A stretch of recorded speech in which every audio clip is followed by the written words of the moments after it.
Welcome the Lord's chosen.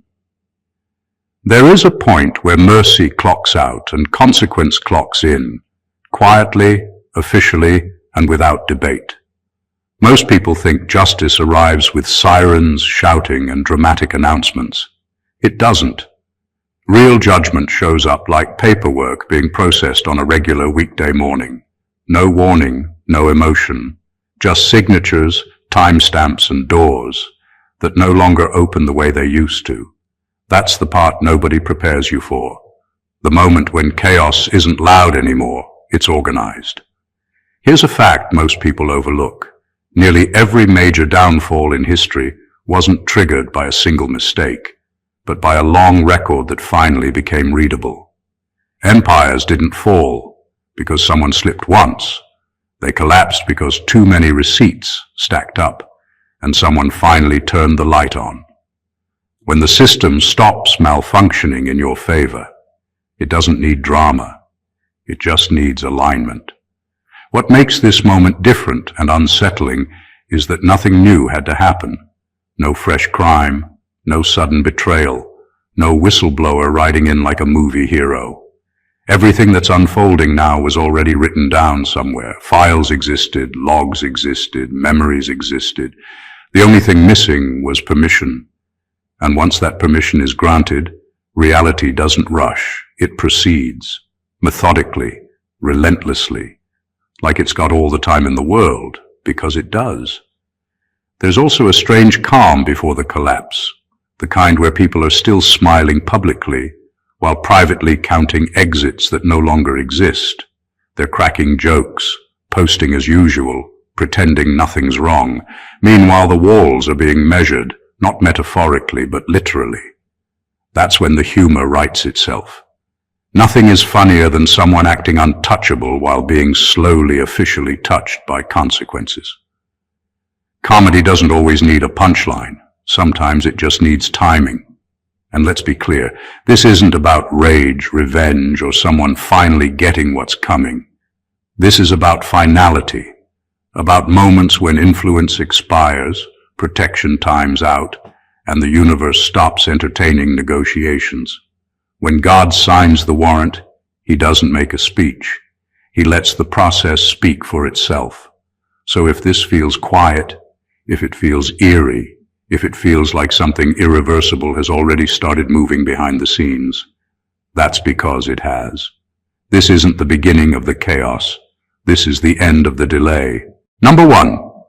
This didn't turn legal until it turned spiritual first. Long before anyone mentioned charges, courts, or consequences, something invisible shifted. That's the part most people miss. They think justice starts when papers are filed or when someone gets arrested. In reality, it starts when protection is quietly withdrawn, when the covering that kept things hidden expires, when doors that used to open easily start sticking for no obvious reason. That's when trouble really begins, even if everything still looks calm on the surface. At first, nothing looks dramatic. Life goes on.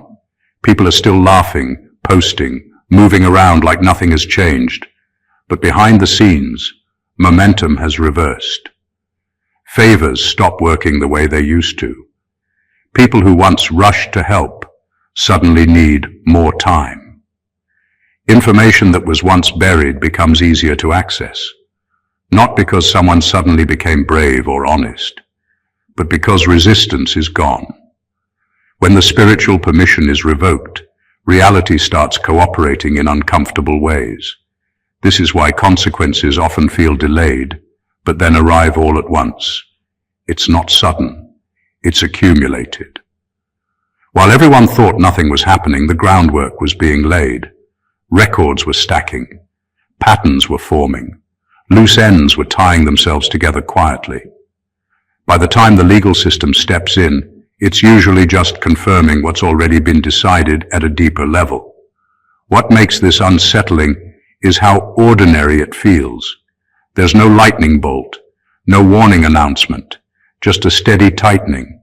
People sense it before they can explain it. Sleep gets lighter, jokes feel forced, confidence starts to sound rehearsed. That's not guilt talking, That's awareness catching up. Somewhere inside they know the season has changed, even if they can't name why. And here's the part nobody likes to admit.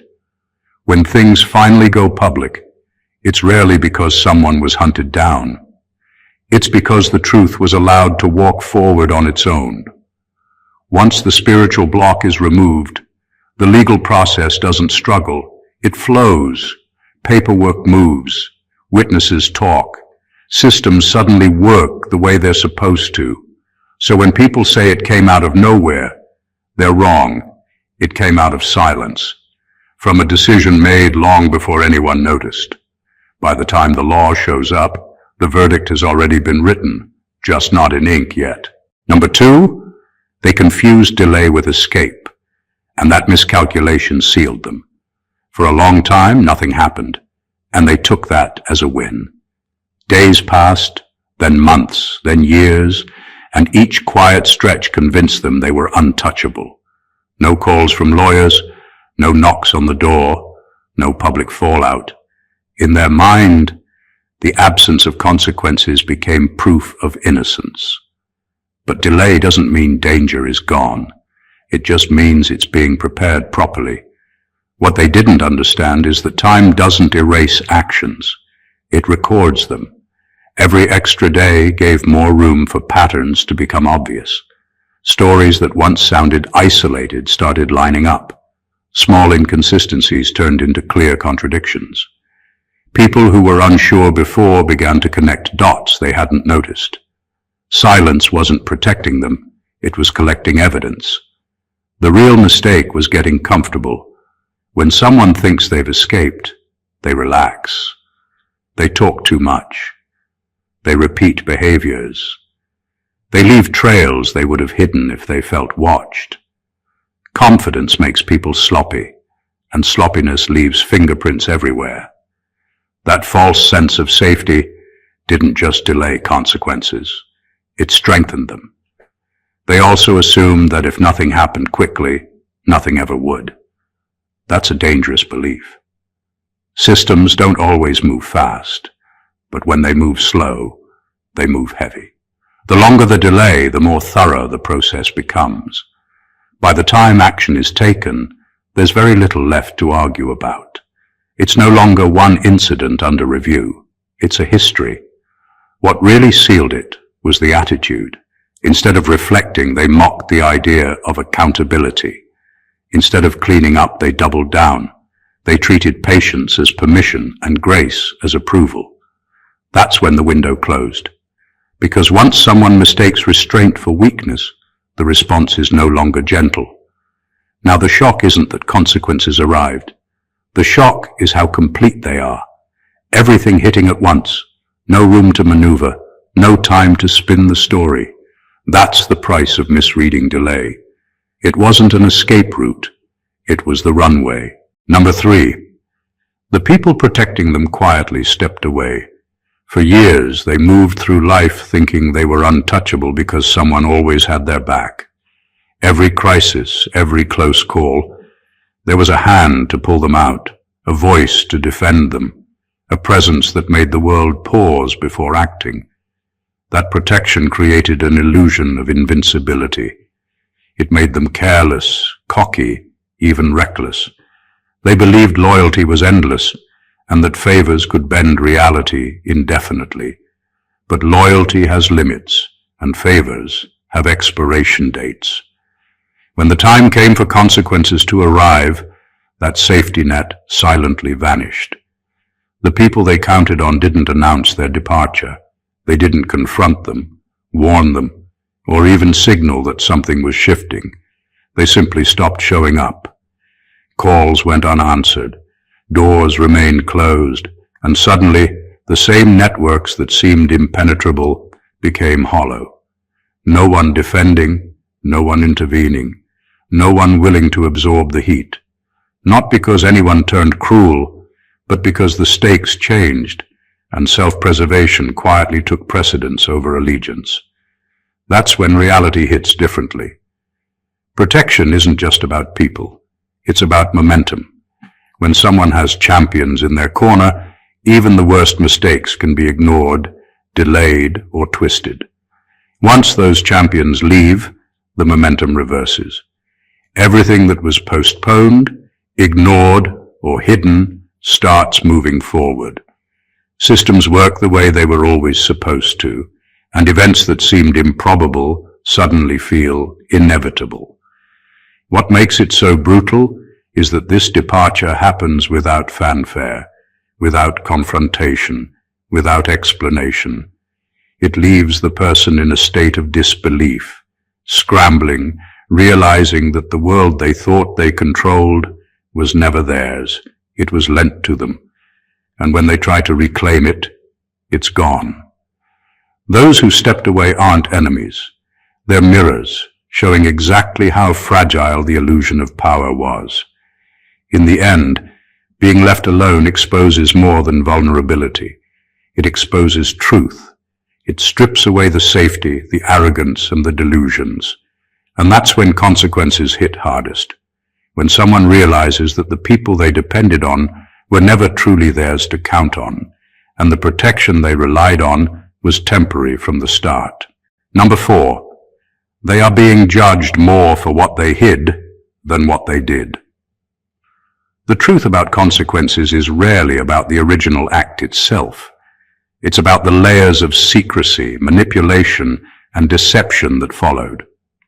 Most people fail to see that hiding a crime, covering tracks, twisting narratives, and exploiting trust compounds guilt far beyond the initial misstep. Systems, institutions, and even fate itself don't just react to the visible wrongdoing. They react to the chaos someone tried to bury.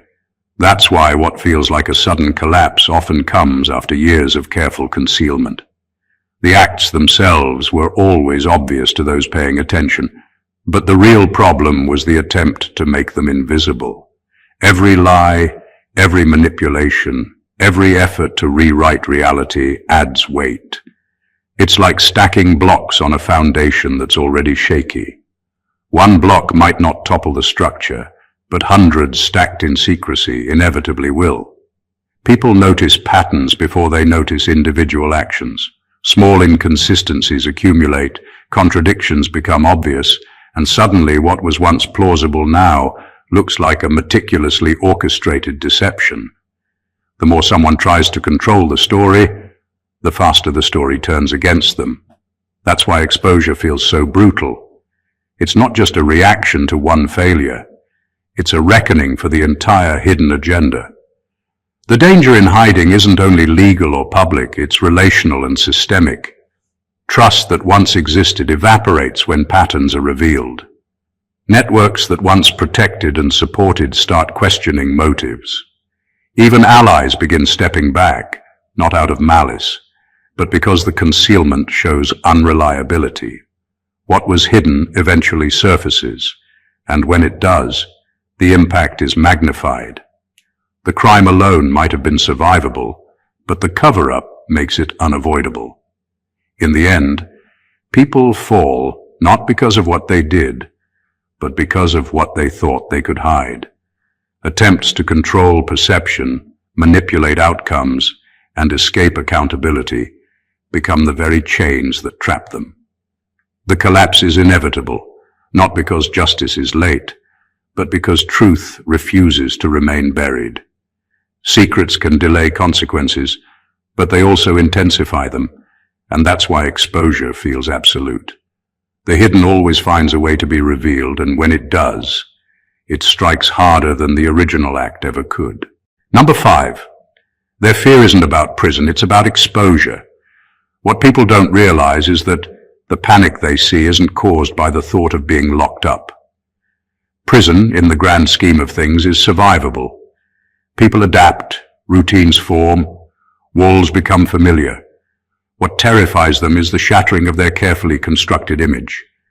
They built a persona, a mask, a version of themselves that could move through the world untouchable, untarnished, admired or feared as needed. That mask made them untouchable in their own eyes and in the eyes of others. When exposure starts, the mask cracks, and the panic spreads faster than any legal consequence ever could. The fear is about what happens when everyone realizes they weren't who they claimed to be. When the truth emerges, it doesn't just reveal actions, it rewrites the story they told the world about themselves. The person who smiled, charmed, manipulated, or commanded respect suddenly becomes someone else entirely. Friends, colleagues, and allies who were impressed or intimidated are left staring at someone they don't recognize. That recognition, that moment of being fully seen, hits harder than any verdict. People can survive a sentence, but surviving public disgrace when your reputation collapses is a different kind of punishment. It's also why their behavior becomes erratic.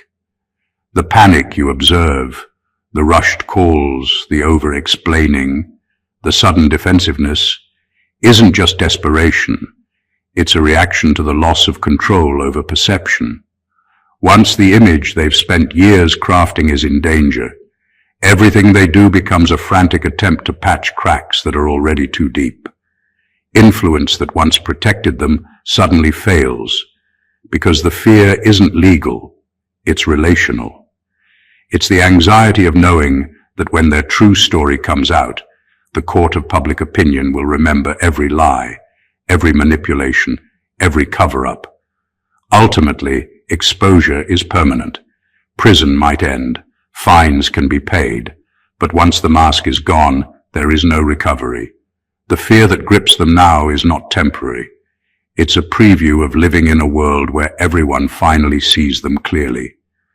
That is why the terror looks disproportionate, why it feels unstoppable. They aren't afraid of consequences. They are afraid of truth. Number 6. The evidence didn't appear. It was released. The moment people realize they are cornered, they often assume that something new had to happen to bring them down.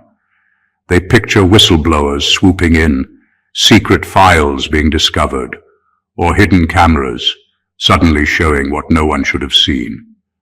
The truth is far simpler and far more terrifying. The evidence was always there. The difference is that it was finally allowed to move. For years, things were blocked, ignored, or dismissed. Records sat in dusty files, conversations were forgotten, and digital trails were overlooked. The delay wasn't absence, it was containment, and containment has a limit. Once the gates opened, everything that was waiting flowed out. It doesn't take creativity or coincidence, it takes permission. Witnesses speak not because they suddenly grew courage, but because the environment that once protected the guilty no longer shields them. Documents that seemed buried were always readable, now they're accessible. Data that was once locked behind bureaucracy suddenly becomes actionable.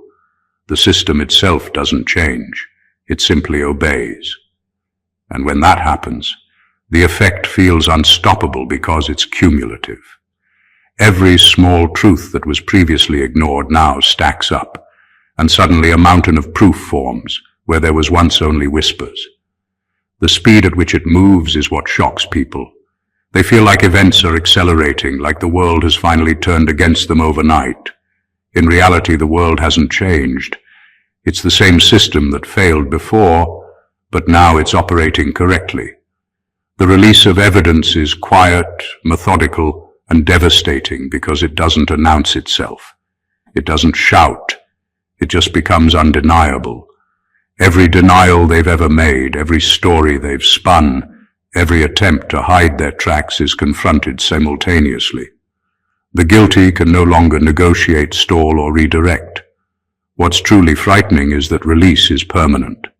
Evidence doesn't retract, witnesses don't forget, digital trails don't vanish. The moment it's allowed to move, the consequences begin, and there's no reversing momentum. The world is no longer defending them, it's simply showing them the results of their choices. The evidence didn't appear. It was always there. It just finally got its chance to speak. Number 7.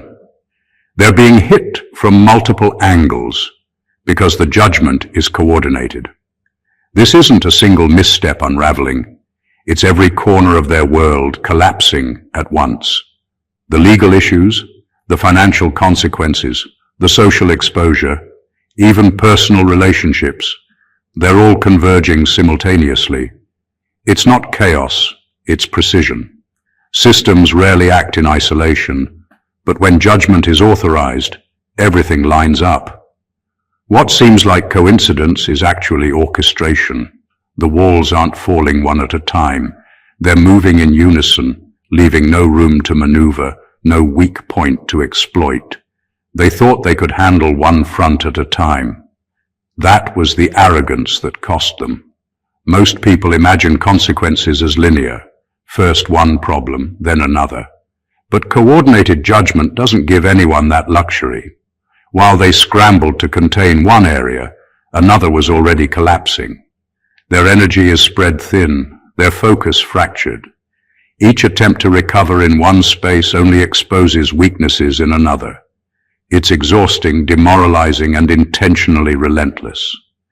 This is why their panic is disproportionate. They aren't just reacting to one consequence. They're reacting to the entire system realigning against them at once. The coordination isn't always visible. Banks don't call in debt because they're vindictive. Legal documents move because the system is functioning. Colleagues turn away because patterns finally make sense, not because of personal vendetta. Witnesses speak because they feel safe, not because someone encouraged them. Each part acts independently, but the sum effect is undeniable. By the time they notice, it's too late to stop anything. What's most striking is how total it feels. It's as if reality itself is correcting a balance they spent years disrupting. No single piece of evidence or testimony could have done this alone. It's the alignment of all moving parts that overwhelms. The system doesn't need to rush or threaten. It simply allows everything to fall into place. And that's the real terror. Coordinated judgment doesn't feel random or unpredictable. It feels inevitable. No escape hatch, no temporary fix, no charm, no influence can slow it down. The collapse isn't messy, it's exact. They're experiencing what it's like when the consequences of every misstep, every lie, every manipulation finally arrive together, leaving no corner untouched. Number 8. Their past victims are no longer silent, not because they planned to speak, but because they're no longer afraid.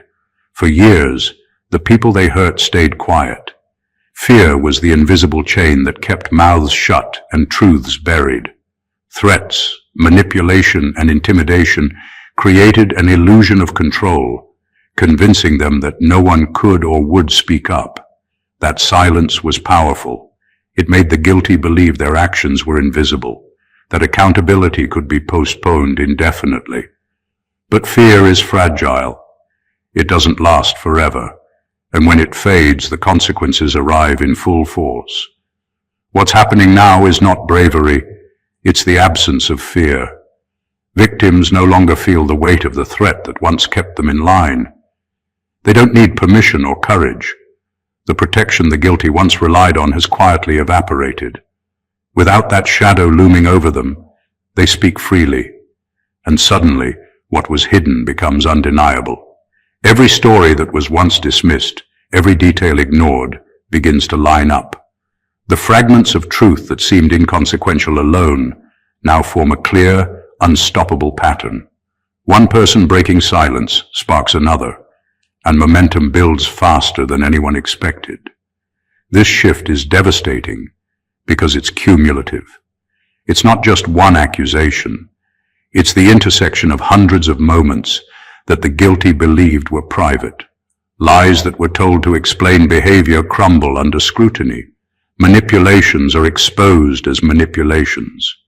People who once seemed loyal or indifferent reveal where they stood, intentionally or not.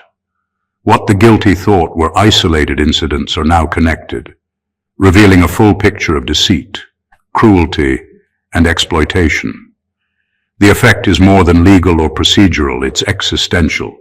The guilty suddenly realize they were never untouchable. The networks of fear and control they relied on are gone, and the narrative they crafted is being dismantled piece by piece. Each voice that speaks adds weight. Each memory recalled strengthens the case against them. Exposure becomes unstoppable because it isn't coming from outside pressure alone. It's rising naturally from the very people they tried to silence. When victims stop being afraid, the world itself starts paying attention, and that is when reckoning becomes inevitable. Number 9. The spiritual charge is heavier than the legal charge. Most people think consequences are measured only in human terms: fines, prison sentences, lawsuits, or social backlash. They forget that some actions carry weight far beyond the physical world.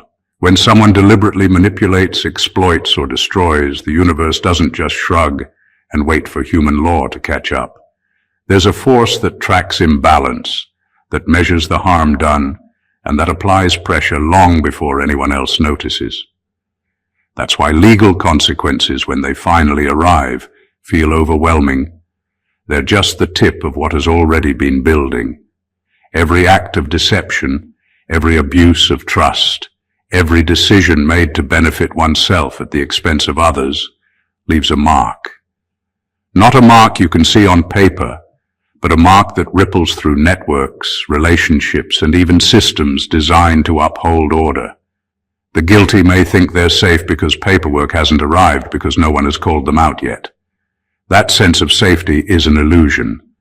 The spiritual charge has been accumulating quietly, relentlessly, and when the time comes to manifest, it manifests with force. Legal processes, social exposure, and personal fallout are only the human reflection of what has already been decided at a higher level. This weight is heavier because it doesn't negotiate. It doesn't respond to charm, excuses, or influence. While human systems can be delayed, manipulated, or ignored, this force moves with precision, unaffected by strategy or status. That's why collapse often feels sudden and absolute. From the outside, it may seem like events escalated overnight, but in reality, what is happening has been in motion for years. What finally breaks the surface is just the human-side manifestation of a truth that has been gathering energy far longer than anyone realized. And it's not selective. It's inevitable. People who have lived in secrecy, who relied on manipulation and intimidation, suddenly find that nothing they do can protect them. The weight of their actions, spiritual and moral, converges with the legal and social consequences, creating a force they can't stop, can't bargain with, and can't escape. It's not revenge, it's finality. And that's why, when judgment hits, it feels unstoppable, all-encompassing and inescapably absolute.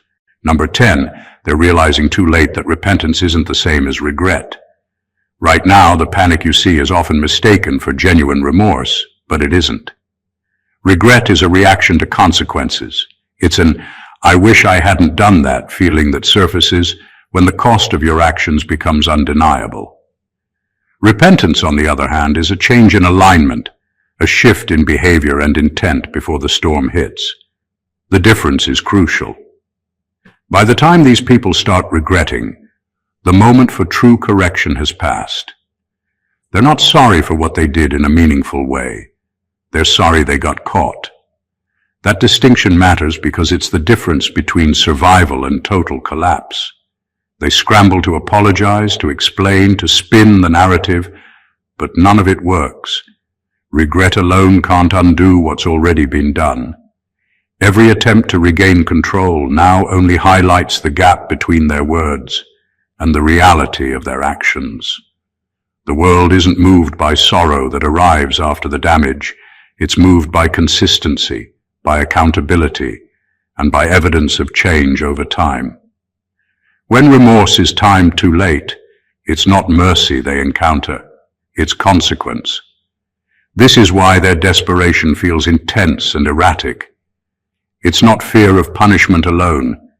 It's the realization that nothing they do can change how they are seen, how their actions have already impacted others, and how the momentum of justice is already in motion.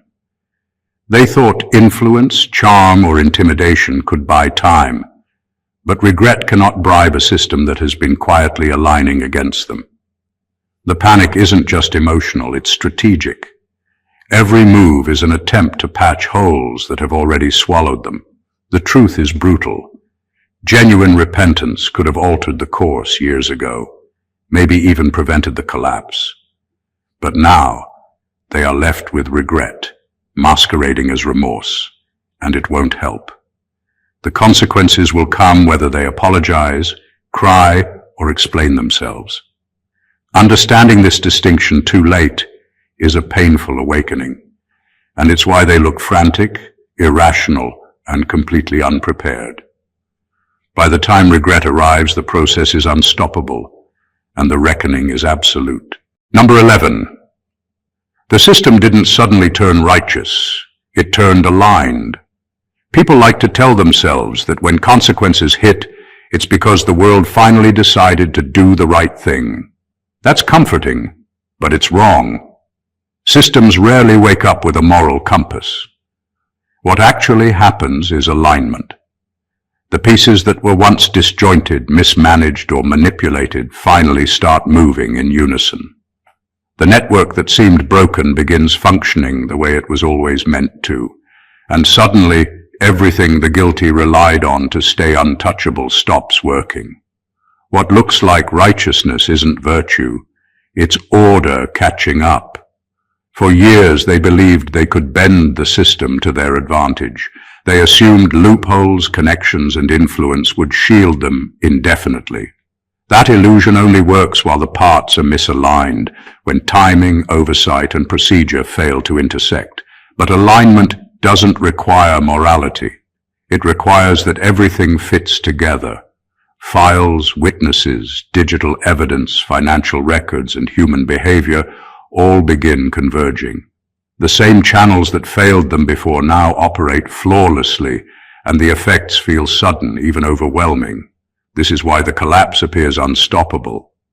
It isn't that someone decided to take them down. It's that the mechanisms of accountability finally functioned as intended. Courts process cases, banks follow protocol, information flows, people act according to their true priorities. The result is inevitability. Influence, charm, and intimidation no longer hold any weight, because the system itself no longer accommodates deviation. The terrifying part is how quiet this process can be. There's no dramatic declaration, no rallying cry. The system doesn't care about revenge or recognition. It simply starts working in harmony. Each piece that falls into place accelerates the next, and momentum builds in ways the guilty never anticipate. What once seemed random or delayed suddenly becomes precise, unavoidable, and total. In the end, the lesson is clear. Downfall rarely comes from a sudden moral awakening in others. It comes from the alignment of reality with truth, from the functioning of structures that were always there but rarely executed. When the system aligns, it doesn't negotiate and it doesn't forgive, it simply delivers. And for those who relied on chaos to protect them, that delivery feels like the end of the world. Number 12. Their downfall is instructional, not personal. What's happening isn't just about punishment or retribution. It's a lesson that echoes far beyond the individual. The collapse of someone who operated in secrecy, manipulation, or entitlement serves as a warning to everyone watching. The universe, or whatever system governs consequence, doesn't target randomly. It sends signals. Those signals are loudest when the failure is visible, absolute, and unavoidable. That's why the panic, the chaos, and the exposure feel so extreme. It's meant to show what happens when the rules of order are ignored. The people experiencing this downfall are rarely the first to understand it. They think the consequences are personal attacks, vendettas, or bad luck. In reality, they are living examples of the law of cause and effect in motion. Every lie, manipulation, and attempt to control outcomes accumulates into a pattern that others can now see. When it collapses, it creates clarity for everyone else. The lesson is not just don't do what they did, but this is what happens when arrogance, secrecy, and exploitation collide with truth and timing. Their story becomes a roadmap for what to avoid, a live demonstration of accountability in action. This instructional nature makes the downfall feel deliberate, not in a conspiratorial sense, but in the sense that consequences often serve as examples. Systems, legal, social, spiritual, tend to reinforce patterns. When someone abuses a position or betrays trust, their collapse is not private. It becomes a benchmark for others, a cautionary tale that silently reshapes behavior. The shock, the humiliation, and the speed of it all are amplified because it's meant to be noticed, internalized, and remembered. At the same time, it's brutally honest. The individuals themselves may never admit that their story has meaning beyond themselves, but the impact ripples anyway.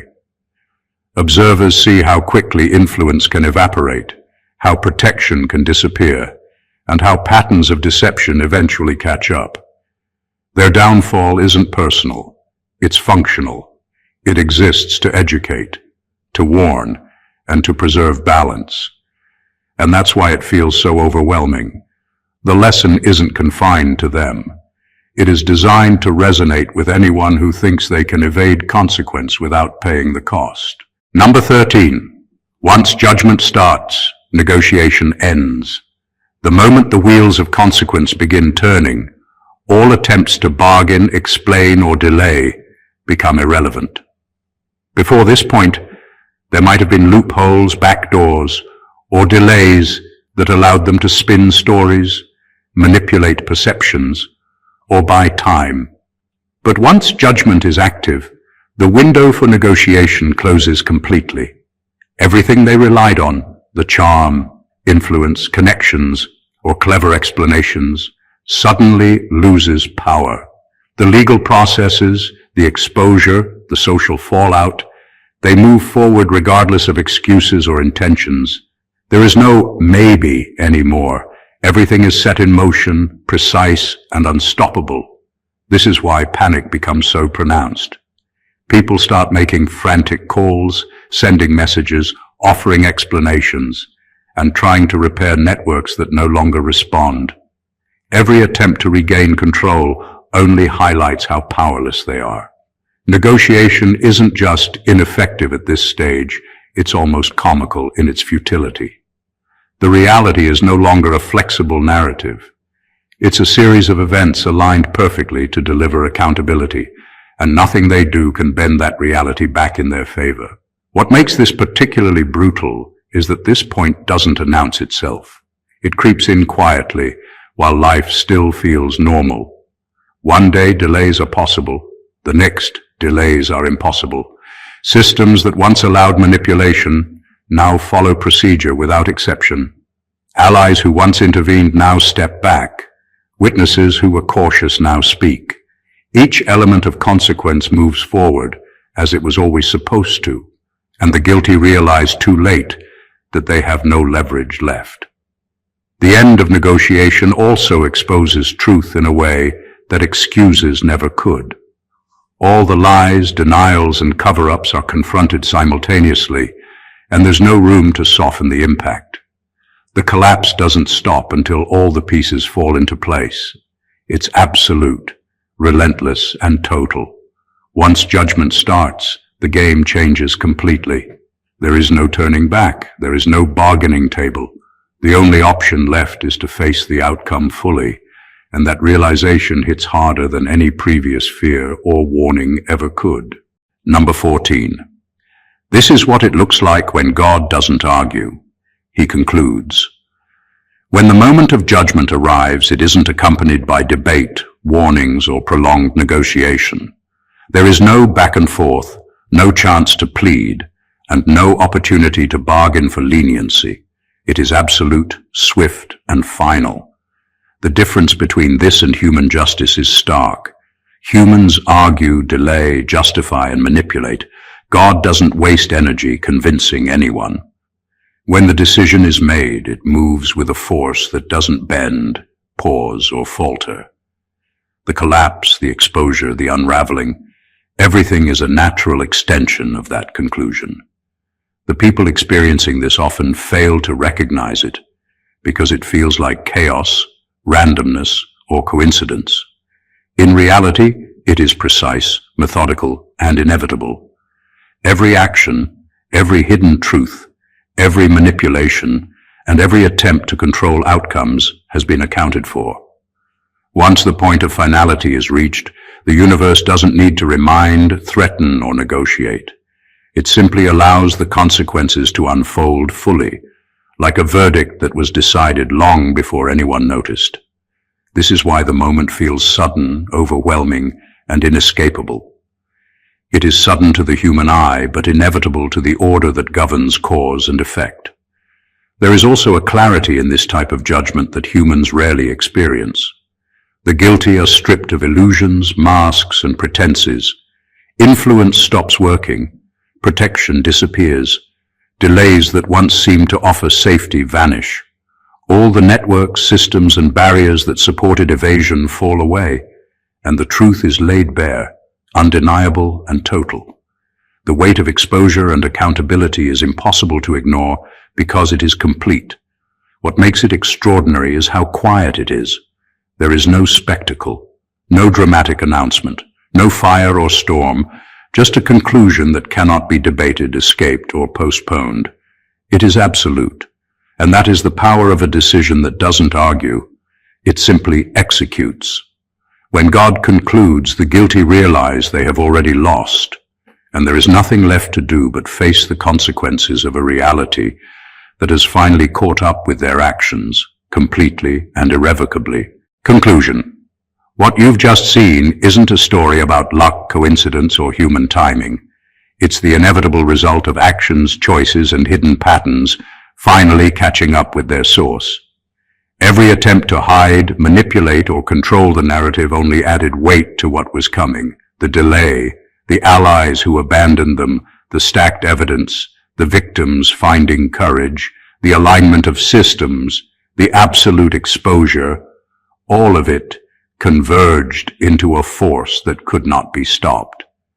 This isn't just punishment. It's clarity in motion, a reckoning that leaves nothing ambiguous, nothing negotiable, and nothing hidden. When judgment comes in this way, it's more than legal, more than social. It's spiritual, precise, and unavoidable. What looks like chaos from the outside is actually order asserting itself. Every element, every domino, every unseen factor contributes to a total conclusion. The guilty discover that influence, charm, and manipulation can't save them. They realize that regret is worthless when it arrives too late, and that exposure is permanent. The system doesn't need to argue, plead, or justify itself. Once the decision is final, it moves forward like a force of nature, relentless and absolute. And for everyone watching, there's a lesson here. This is what happens when deception, arrogance, and exploitation finally meet the natural and inevitable consequences of their actions. It's instructional, not personal. It's a reminder that patterns matter, that every action has a cost, and that the truth, no matter how long suppressed, always finds a way to move forward. It is brutal, it is precise, and it is final. If this resonated with you, if it opened your eyes or even gave you chills, don't just let it pass. Hit that subscribe button to join the channel, like the video. If you feel the weight of this reality, comment your thoughts below to join the conversation and share it with someone who needs to see the truth for themselves. The story doesn't end here. There's more clarity, more revelation, and more lessons waiting, and you don't want to miss a single moment of it. Stay alert, stay aware, and remember, truth doesn't negotiate, it concludes. Stay blessed always.